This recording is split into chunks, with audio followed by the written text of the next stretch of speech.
श्री कृष्णन, जो महाभारत के नायक और भगवद गीता के प्रणेता हैं, उन्होंने अपने जीवन और उपदेशों से हमें जीवन के महत्वपूर्ण सिद्धांत सिखाए हैं।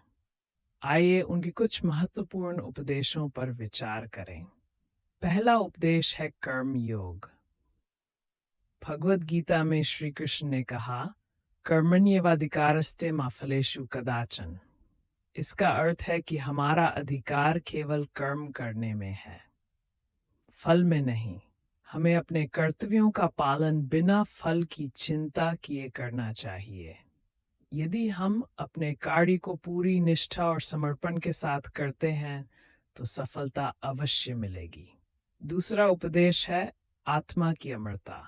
श्री कृष्ण कहते हैं, न जायते म्रियते व कदाचिनायम भूत्वा भविता व न भूया। आत्मा न कभी जन्म लेती है और न ही मरती है।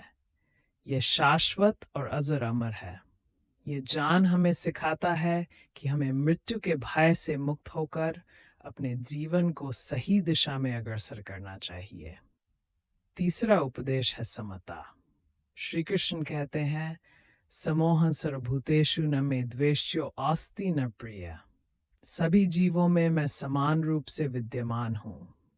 मेरे लिए कोई प्रिय या अप्रिय नहीं है।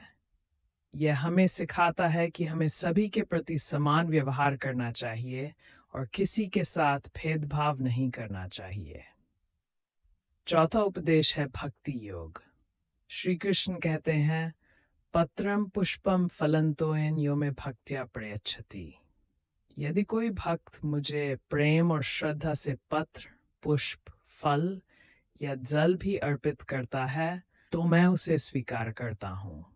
ये उपदेश हमें बताता है कि सच्ची भक्ति और श्रद्धा से किया गया कोई भी छोटा कार्य भी भगवान को प्रिय होता है। पांचवा और अंतिम उपदेश है निस्वार्थ सेवा।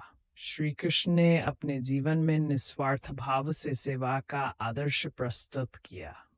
उन्होंने हमेशा दूसरों के हित के लिए कार्य किया और समाज को यह संदेश दिया कि सेवा ही सबसे बड़ा धर्म है।